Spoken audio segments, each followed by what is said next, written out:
You unlock this benefit with the key of Patreon. Beyond is another dimension. A dimension of thought. A dimension of speculation. A dimension of mind. You're moving into a land of both waffle and substance. Of things and ideas. You've just crossed into the podcast zone. Ladies and gentlemen, welcome back to Stories Out of Time and Space. We're on our Twilight Zone travels, and we are going to be talking about a Faustian deal. That's right, we're going to be talking about the 6th episode of Twilight Zone, Escape Clause. Would you do a deal with the devil for immortality? Well, that's what we're going to be talking about. And I'll dig right in. A hypochondriac who is an absolute prick is given the opportunity to be immortal. No illness, no damage, and he could live forever. How does he use that time? We don't know.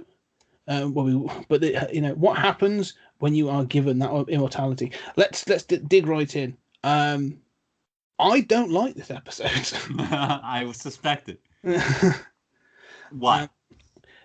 It's the first episode where it doesn't feel like the premise has been fully thought through, or the character doesn't seem fully thought through. Like, he's not a nice person. This guy, this hypochondriac, he's clearly not a very nice person. But even so, the fact is, he gets given this opportunity. A devil or the devil turns up and basically gives him this Faustian deal. I will give you immortality, because he wants to live forever and he wants to be basically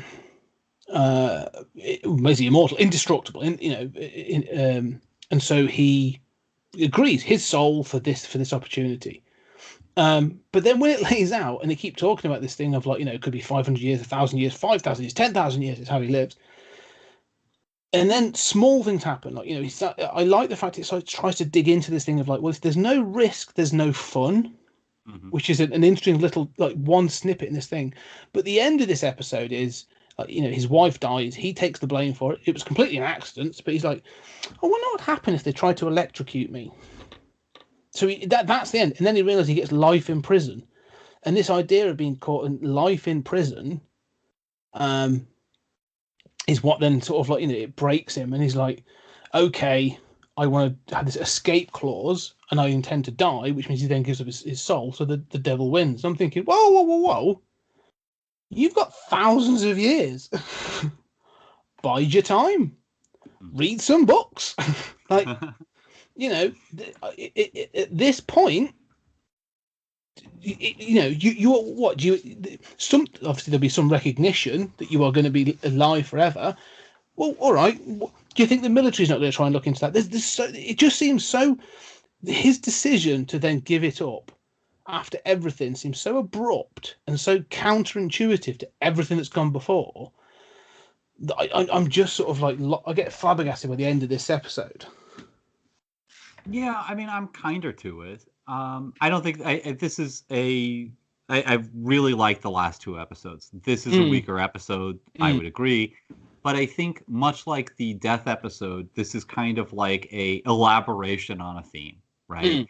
We've all seen sort of bargaining with death stories, and this is even more of a cliche, the sort of sell your soul to the devil, right?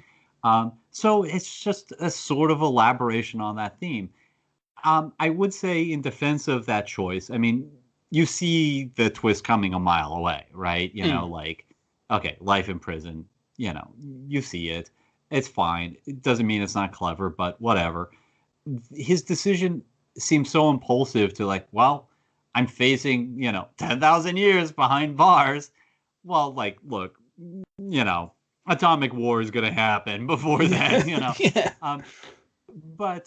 Yeah. So I know what you're saying, but I think it's also interesting, like, his psychology, that this starts with sort of a portrait of a mean hypochondriac. Yeah. And it's key that he's a hypochondriac, right?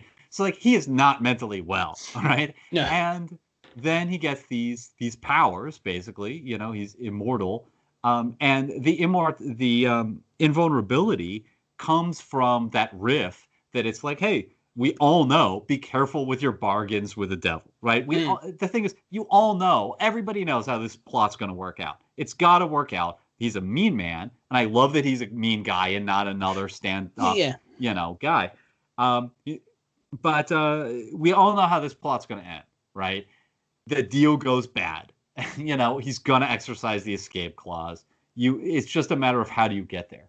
And so, it is, I think, smartly playing on the tropes of this sort of deal with the devil genre, in that he's like, oh, wait a minute, I got to be invulnerable too. I don't want to age, like he's like, okay, I know your tricks. I'm familiar with these stories too, mother. I do like him as a character, and I do like, and I will say again, the guy who plays him is spot on. There's even the opening scene, like he's sat in bed and he's got his like scarf around his head and his dressing gown on. Just the looks he's giving the doctor whilst the doctor's examining him are brilliant. Like the guy who plays him is great. I mean, he's supposed to be a prick. He's supposed to be a horrible person. I'm fine with that. It's that abruptness of the decision at the end. Because you say about his psychology as well, like he's clearly like he's selfish as well, like endlessly selfish. And I like the fact that selfishness never goes away. Because he's selfish and horrible to his wife about his illness and the fact that, like, he's like, well, you're trying to kill me. You're in it with the doctor. And she gets offered some vitamins. And he's like, oh, you get offered vitamins. I don't get anything. And he's like that. And then when he becomes immortal and indestructible, like, he's willing to put other people in danger to do, like, he throws himself under a train. That thing could derail and kill hundreds. And, he says he's been involved in a bus accident. All right, what the hell happened there? Like, what's the trauma some poor bus drivers and train drivers had to go through? They think they've killed this person or they've had this accident. Like, he doesn't care about anybody else. It's all about his satisfaction and, him looking for something. And I like the fact he's also got this sort of like compensation claim, like even before, if there's a blame, there's a claim kind of mentality. Like this guy's like, yep, bus accident, train accident, I've sued them all, and I'm still wearing the crappy ruined suit. I like that stuff. That bit's all quite entertaining. If I'm honest, I thought the twist was going to go a different way, because it's so obvious where this is going to go. I thought this was going to go a different way. I thought this was going to be the devil was going to come back and be like, ha, well, I'm not going to take you, I will take you at some point, but you're going to sit and suffer for a little bit. Like, you're going to see what it's like to live 1,000 years sort of thing. I'll come and check in on you every year or something like that. Like, I thought there was going to be, but just to say, like, okay, well, there's that escape clause. Felt too easy. And so I was a little disappointed with that. If I'm honest. That's fair.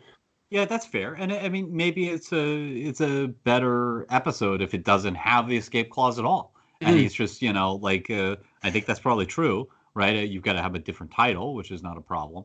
But, him just rotting in jail at the end, and Rod Serling's, narration comes up and it's like, trapped in prison for, 10,000 years, okay, that you're probably right that's a better episode. In fact, I think you are. But I think that, for me, like, I know what it's such a genre story, right? Like, I know what this is. And I think as a kind of riff on that, the fact that he ends up in life in prison is interesting. I think the fact that he's a total narcissist and a hypochondriac is fascinating. I don't know what Serling's saying about that. Like, all these people who've made deals with the devil from Faust onward are all, fundamentally narcissists. That's fascinating. I love that he like instantly changes his personality and he's like, well, I don't need to be a hypochondriac anymore. It's like there's something wrong with him that is fixed by this deal. That the deal with the devil fixes something that he's troubled by in his own psychology. I find that idea fascinating. And then, as you say, like he goes out and it's like 14 accidents in one day. Yeah. And the look on his face as he like comedically jumps in front of the subway car is priceless. And of course, like it's silly that he's still wearing the suit. It's silly that like all these cases have settled. But at the same time, it's charming. Like a claims adjuster for the subway car is leaving as the bus guy. And they know each other. Coming in. Yes, and they're like, "Oh, you? Yeah. Yeah, I'm here for Subway. I'm here for a bus." I do like that moment as they swap to the, and then he comes up and he's like, "You out, you in," and it's just like, you know, there are moments in this episode that are good. I think it's the ending that just disappointed me. But I do like this idea of this sort of boredom, you know. And again, I've seen this done in other things where it's stretched over hundreds of years, and you know, this idea of boredom, and nothing entertains me anymore because I've seen it all, or you know, I've seen everyone grow old and die. But I like the fact that that moment of boredom for him is like he walks into the bathroom and he's like, right, what we got? I've got this, and I've got some rubbing alcohol to, you know, and then I've got this. Where's the arsenic? Have we got the arsenic? Right, bring me the arsenic. And he drinks it, and she's like, oh my god! And he's like, to you know, anyone else, this would be, you know, gut wrenching poison. To me, it tastes like lemonade, and weak lemonade at that. And I think that's such a good line. No, it's good stuff. We live in an era of superhero movies, right? That Sterling could never have anticipated. In an era in which we have seen how many, like, you know, 100 different takes on, like, golly gee, I got superpowers, now let me explore them. This is fresh and new. I'd like to see, you know, like, I mean, look, Peter Parker's a narcissist. I'd like to see him this narcissistic, like, hey, what happens if I drink poison now? You know, like, okay, you know. Well, this is Homelander, isn't it? Oh yeah, from The Boys. Yeah. Yeah. This is that sort of like the anti Superman that's been, you know, that Garth Ennis and some others have sort of posited modern, which is again meant to be postmodern. So Rod Serling's ahead of the curve, really. But yeah, everything up until the jail scene at the end is good. Even the bit with his wife, like she falls off the roof of the roof of the apartment block they're in, and I love his reaction because the actor's great. His facial expressions are perfect. He just basically lights a cigarette and he's like, I wonder what that felt like. And you can tell for a minute he's a bit like, should I jump?